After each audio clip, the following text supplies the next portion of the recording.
Beda antara ibadah dengan ada. Kalau ibadah, sebuah sudah diatur, ada ketentuan.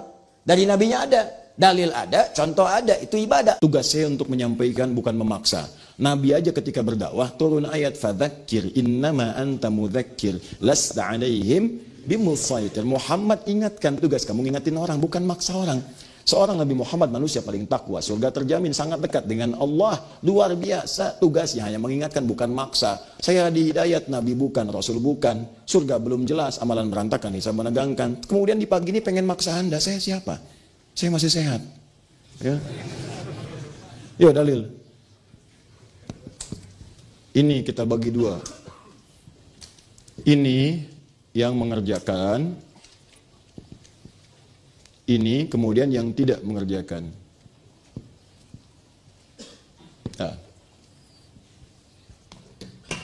Ada yang menolak, kemudian ada juga yang mempraktikkan. Baik, kita mulai dari yang menolak mengatakan, pertama, ini terkesan ibadah nih. Ya, jadi menilai perbuatan itu sebagai ibadah. Kalau ibadah, mesti ada contoh. Nggak boleh dibuat-buat, karena sesuatu yang dibuat-buat dalam ibadah itu bisa melahirkan yang disebut dengan bid'ah. Kalau sudah bid'ah itu bisa dolalah, kalau sudah dolalah itu bisa finnar.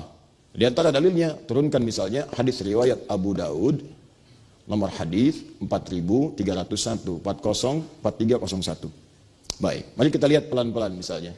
Fa inna asdaqal hadithi kitabullah wa khairu hadi hadi Muhammadin sallallahu alaihi wasallam. Ayyakum muhdatsatil qaul. Awas, fa inna kulla muhdatsatin bid'ah wa kullu bid'atin dhalalah. Sampai situ sebetulnya. Ada beberapa riwayat menambahkan, ada yang mengatakan ini syarah penjelasan saja, wa kullu dhalalatin finnar wa kullu dhalalatin finnar. Jadi setiap yang tersesat berpeluang masuk neraka. Bagian terakhir ini sebetulnya bukan bagian dari inti hadisnya. Hanya beberapa mengatakan ini ada tambahan, ini ada tafsir masuk ke situ. Persis seperti kalimat Ibnu Adam, idza mata Ibnu Adam, padahal di hadisnya bukan Ibnu Adam, di hadisnya insan, idza matal insan atau idza matal abdu. Demikian di hadis riwayat Muslim 9 lafaz. Cuma kemudian disyarah oleh para ulama, wa yuqsadu bil insan Ibnu Adam, yang dimaksud dengan insan semua anak cucu Adam. Maka populer ungkapan idza mata Ibnu Adam. Paham? Oke, teruskan. Ini contohnya enggak ada. Baik ya, ini berpeluang menjadi bid'ah. Sampai kita bahas dulu ya. Awas, hati-hati, jangan marah dulu. Kemudian teruskan ke bawahnya. Nah ini nggak boleh diada-adakan. Yang ketiga, kalau ini baik, nah keluar kaidah. Kalau ini baik, tentu orang dulu sudah mengerjakan sebelumnya. Pernah dengar ungkapan ini? Jadi ada ini ungkapan baru nih. Nanti saya berikan pandangan. Ya, ini saya berikan pandangan. Ini ungkapan baru yang tidak pernah ditemukan di kitab fikih manapun. Ya, kalau baik, tentu dipraktekkan oleh orang sebelumnya. Oleh generasi sebelumnya, Baik, ini diantara dalil-dalilnya. Jelas sampai sini? Baik, makanya ketika ada orang misalnya muncul, siap nih maulid, mau bikin ini, mau bikin itu dan sebagainya, mau ngaji ini itu, dikatakan, nggak bisa, itu bid'ah. Singkat aja bid'ah. Kenapa bid'ah? Turunkan. Ini terlihat seperti ibadah, ini nggak ada contohnya. Ya, ini masuk pada sesuatu yang dibuat-buat, dan kalau itu baik pasti dipraktekkan oleh generasi sebelumnya. Nah, kemudian itu dijawab oleh orang-orang yang melakukannya, mempraktekannya, bahkan dengan jawaban-jawaban juga yang didetilkan sampai dengan dalil-dalilnya. Di antara orang kontemporer yang menjawab itu ada namanya Al-Habib Sayyid Alawi Al-Maliki. Ya, beliau tinggal di Mekah, wafat juga di Mekah, di antara cucu keturunan Nabi SAW. Menulis kitab namanya Mafahim Yajibu an Tusahhah. Lihat di halaman 309 sampai dengan 321. Ya, saya qadarullah nggak kebawa tuh, padahal sudah saya siapkan, kalau nggak kebawa. Itu saya punya, kemudian kitab ini juga saya punya, yang lain saya punya. Saya tuh mau saya praktekkan mau enggak, yang penting saya baca dulu, saya lihat. Kita hargai orang berpendapat seperti apa. Baca, jangan sampai kita berargumen tapi tidak punya dalil-dalil. Wah, sampaikan aja. Bid'ah bagaimana? Pokoknya bid'ah lah. Nggak bisa begitu. Harus ada turunan. Ya, harus ada turunan seperti apa, dalilnya apa. Dengar dulu, baca, teliti. Kalau sudah mengerti, silahkan simpulkan. Yang penting ada paham referensinya. Ya, mafahim yajibu an tusahhah. Diturunkan oleh beliau. Pertama, ini ibadah, bukan. Siapa yang bilang ibadah? Kata beliau, ini bukan ibadah, ini adah, al-adatu. Beda antara ibadah dengan adah. Kalau ibadah, sebuah sudah diatur, ada ketentuan. Dari nabinya ada. Dalil ada, contoh ada. Itu ibadah. Sholat ibadah. Dalil ada, contoh ada, dipraktikkan. Kalau ada, itu bagian dari tradisi. Tradisi ini bisa jadi diambil dari nilai-nilai syariat. Cuma dipraktikkan dalam bentuk kebiasaan masyarakat. Hukum fikihnya mengatakan al-adatul muhakkamah. Adat itu bisa jadi hukum selama tidak bertentangan dengan syariat, boleh dipraktikkan. Misal ada semboyan di Tanah Minang, ya.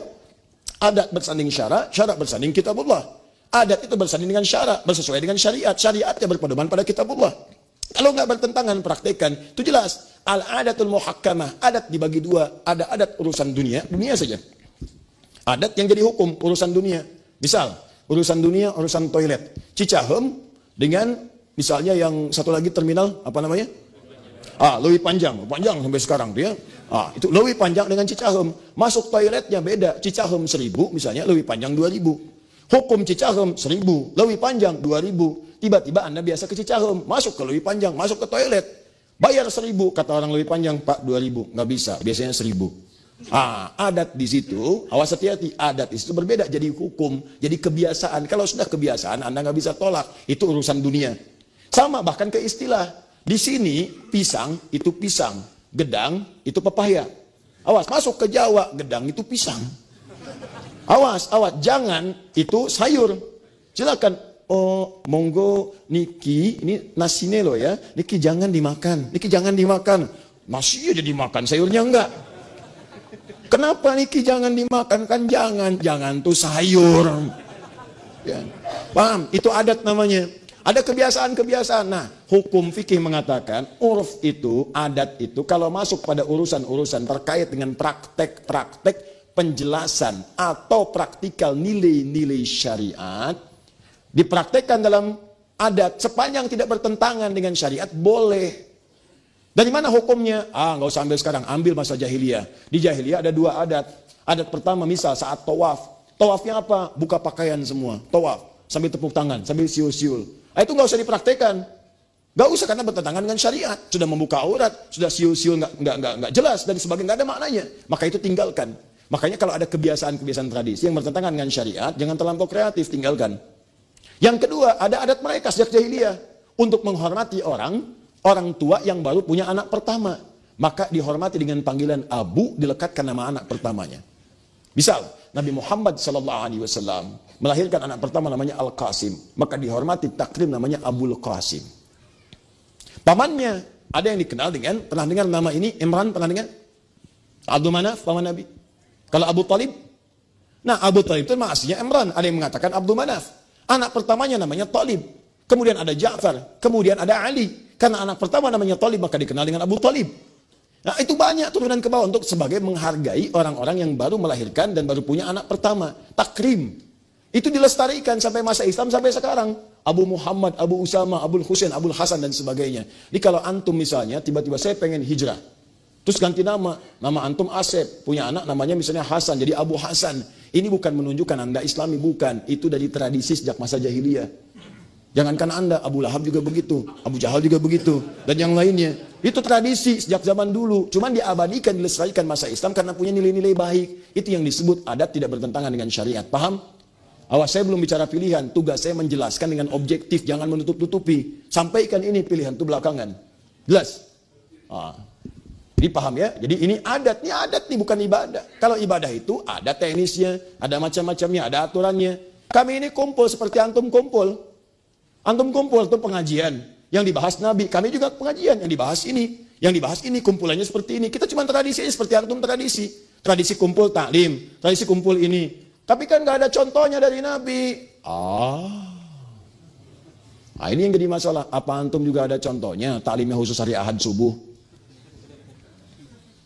Apa ada contohnya taklimnya khusus malam Jumat? Apa ada contohnya taklimnya khusus di Sabtu subuh? Nggak ada zaman Nabi dikhususkan taklim di Sabtu subuh. Nggak ada zaman Nabi dikhususkan taklim di Ahad subuh. Tapi kan itu kan tapi. Semua persoalan butuh dalil. Perhatikan baik-baik. Kalau urusan ibadah itu telah kita bahas. Ada dalil, ada contoh. Ada dalil, contoh sementara. Ada dalil, contoh nggak ada. Tidak setiap yang nggak ada contoh tidak boleh dilakukan kalau ada dalilnya. Nah ini bukan urusan ibadah, tapi ada dalil. Apa dalilnya? Untuk mengikuti membahas tuntunan Nabi. Quran surah ke-33 ayat 21, Quran surah ketiga ayat ke-31, Quran ke-9, bahkan dari ayat ke-124 sampai dengan ayat terakhirnya. Teman-teman sekalian, itu menunjukkan kemuliaan Nabi, dipraktekkan dalam bentuk pertemuan-pertemuan membahas tentang Nabi. Isinya ada yang taklim, isinya ada yang pujian, isinya ada yang doa. Sama dengan antum kumpul bahas sirah, yang dibahas tentang Nabi, yang dibahas kehidupan Nabi, istri Nabi dan sebagainya. Cuma waktunya kemudian ditetapkan oleh mereka. Kapan waktunya? Yang paling afdol pas bersamaan dengan lahirnya. Kenapa bersamaan dengan itu? Karena orang mulai ingat, banyak ingat. Kalau banyak ingat, banyak mudah menghadirkan nilai-nilainya. Sama dengan begini, kapan kelahiran negara Indonesia? 17 Agustus. Ya, bulannya Agustus, tahunnya 1945. Itu bahasa Arabnya milad. Milad. Milad Muhammadiyah 18 November. Sebentar lagi tuh. Tahun 1912, 18 November. Miladnya NU 31 Januari 1926. Dan sebagainya. Coba cek. Negara memperingati miladnya. Disampaikan setiap 17 Agustus tuh. Bahkan hal-hal yang tidak terkait langsung pun ada. Apa misalnya? Panjat pinang.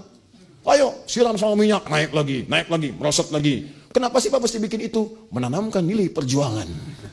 Berjuang untuk mendapatkan yang di atas. Naik, turun lagi. Ayo semua dicari, dijelaskan. Tapi intinya, ingin menanamkan nilai-nilai yang dulu pernah terjadi di masa-masa kekinian. Kapan waktu yang paling tepat? Ketika momentumnya tiba.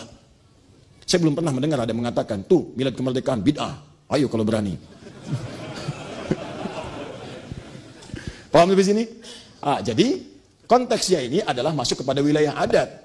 Kalau adat kemudian, ini contohnya bagaimana berlaku kalau urusan ibadah, pasti jelas. Ada contoh, ada dalil. Bahkan ada ibadah yang contohnya belum ada atau bahkan tidak ada, dalilnya ada. Sudah kita bahas. Seperti zakat, seperti macam-macam dan sebagainya. Contoh lagi, yang lainnya apa? Mushaf. Mushaf itu zaman Nabi nggak ada.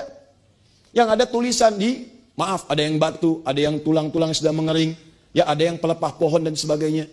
Apakah Anda mau menyebut mushaf itu bidah? Tidak. Sekolah sekarang yang pakai bangku, pakai macam-macam, pakai dasi, jam tangan, macam-macam waktu. Sekarang sholat antum, kalau mau konsisten antum, dalilnya ada, contohnya ada. Apa itu dalilnya? Apa itu contohnya? Keluar, pasang tongkat, tek, di lapangan. Lihat bayangannya. Nanti kalau sudah mulai mengecil, siang matahari tergelincir, lewat, kemudian bayangan lebih kecil daripada tombaknya, zuhur masuk. Kecil lagi, asar. Semakin mengecil hilang, maghrib. Semakin gelap, isya. Saya tanya pada antum, siapa yang sekarang dan masjid mana di Bandung yang kalau mau sholat pasang tombak di luar? Sekarang kemana? Jam berapa maghrib? Jam berapa kemudian isya?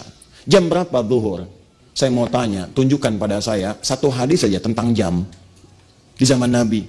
Sholatlah kalian ketika jam 5:45. Tunjukkan pada saya. Mana dalilnya? Kalian mengatakan harus ada dalil, mana dalilnya? Mana contohnya? Oh ini nggak bisa, ini kan kias, ini apa? Sama aja. Sama aja. Kenapa kalian mengunggulkan yang ini tapi menolak yang lain? Kenapa kalian mengagungkan yang ini tapi menafikan yang lain? Tapi ketika itu jadi kepentingan Anda kemudian bela mati-matian. Jangan seperti itu. Anda boleh tidak sepakat, tapi juga tidak harus kemudian menghadirkan Anda yang paling bagus. Awas apalagi sombong. Sombong itu bahaya. Jangan bersaing dengan tukang pancing. Tukang pancing lebih jagoan. 3 orang tukang pancing lomba kesombongan. Yang satu mengatakan, nih, Pami Abi mancing ayo nak. Waduh, kalau saya mancing sekarang, saya lempar. Begitu saya lempar, langsung dimakan. Tuh. Yang satu mengatakan, pancing saya, baru dimasukin umpannya begini, ikannya udah nongol. Pak, mau mancing nggak? Yang 3 cuma diem aja. Kamu gimana? Saya itu, kalau mau mancing hari Sabtu, hari Jumat, ikan datang ke rumah ngetok. Punten Pak, dupe anjing jantan mancing. Sudahlah, nggak usah seperti itu, ya. Nggak ada ujungnya. Paham ya? Dia lebih baik kita lihat dengar aja dulu, dan belum tentu juga ini pun unggul dibanding yang ini. Cuman caranya tampilkan dengan yang elegan. Itu yang paling bagus. Caranya demikian. Ini jawab, ini dalil, pakai dalil. Dalil pakai itu biasalah. Biasa diskusi dalil itu pilihan terserah Anda. Ya jangan sampai perbedaan kita membuat kita sulit untuk minum teh bersama.